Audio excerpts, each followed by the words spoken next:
This girl was once an ordinary child, but now she's a professional zombie hunter and will tell you all about how to survive a zombie apocalypse.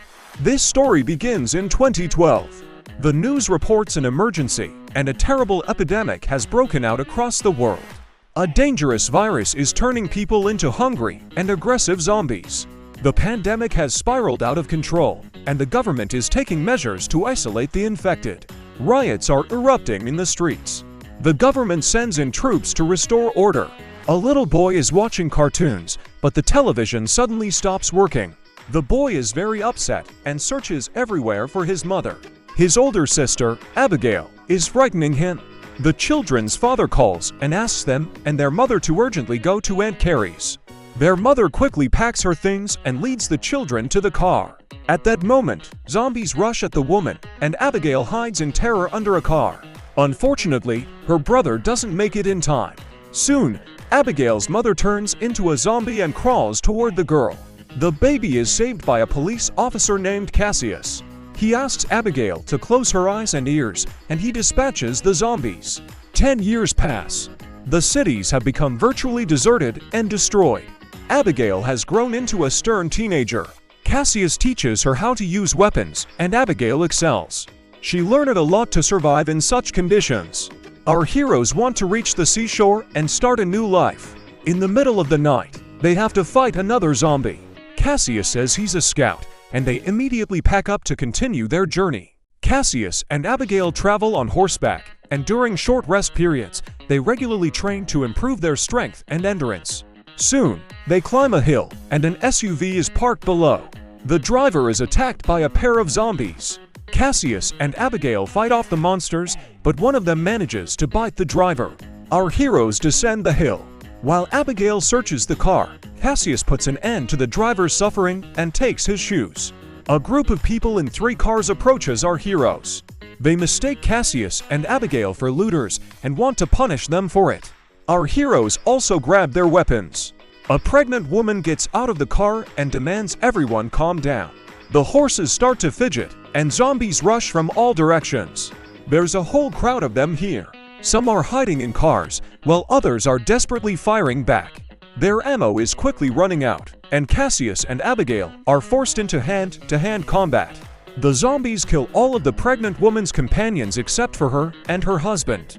They, along with Cassius and Abigail, jump into the car and escape. The woman says her name is Megan, and her husband's name is David. Megan is on the 35th threat of her pregnancy. They're almost out of supplies, so they're heading out to find the colony. It's a special area where all the survivors are hiding. Their car breaks down in the middle of the road.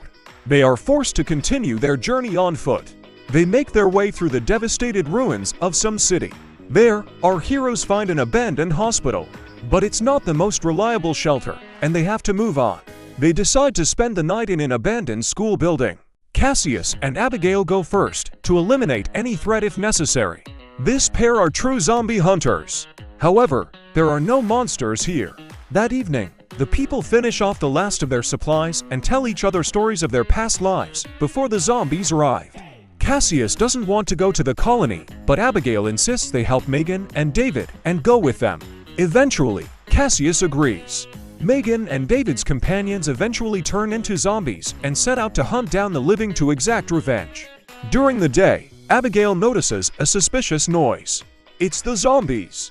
She skillfully dispatches one of them and lures the second to a great height, allowing it to fall. Our heroes immediately set off, leaving the zombies a parting gift in the form of a small grenade. Abigail recognizes the path they're taking. There's an airfield nearby. Cassius isn't sure there are still any working planes there, but he agrees to take the risk. Along the way, our heroes discover several abandoned aircraft. They take a stroller from one of them and put Megan in it. The woman admits that she is terrified for her child's fate, as he will have to spend his entire life escaping from zombies. Soon, our heroes reach the airfield. All the runways are empty, but there's a small hangar in the distance. It houses a single motorized plane. David used to work as a mechanic, so he's fixing this plane so our heroes can get away.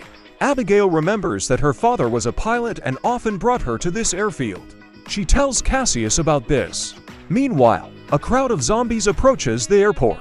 Cassius uses up all his ammo to fight off the zombies, and Abigail starts the plane's engine, accelerates, and lifts it into the air.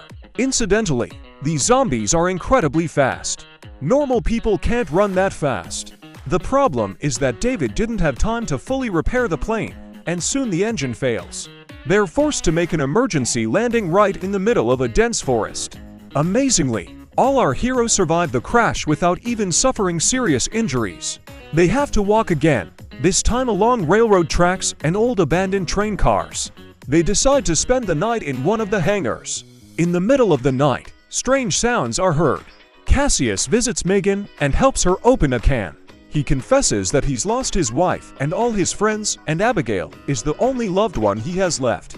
David's condition worsens. He feels weak and feverish. It turns out that during the zombie attack, one of the monsters managed to bite him. This means he's infected and will soon turn into a zombie too. A new day dawns, and our heroes continue on their way. They cross a forest and a cornfield. David's condition worsens. He's nervous, unresponsive, and looks very suspicious. Cassius learns that David is infected, but allows the man to live a little longer. Later that evening, our heroes reach someone's farm. It turns out an elderly scientist lives here. At first, he's reluctant to let anyone into his house, but Cassius manages to rouse his pity. The scientist demands that the people surrender all their weapons before inviting them inside. This house even has electricity, which means hot water, delicious food, and a working laptop. What joy! Finally, I can take a shower and get some rest. The scientist treats his guests to wine and juice and tells them he's been living here for 20 years. He says that thanks to the virus epidemic, humans have reached a new stage of evolution only the strongest should survive. Megan doesn't like his words. David feels very ill. It seems the zombie transformation has begun. When David returns from the bathroom, he sees everyone except the scientist asleep. The man realizes David is infected. The scientist takes all our heroes captive. He confesses that their drinks were laced with sleeping pills. It turns out he's keeping his infected wife in the barn and plans to feed her his guests. David is willing to do anything to save Megan, so he lunges at the infected woman and defeats her. Meanwhile, our other heroes manage to free themselves and escape. They take the scientist's car and drive away. Megan goes into labor, and a whole horde of zombies chases the car. Their leader appears particularly vicious and aggressive. Our heroes get out of the car and run towards the colony.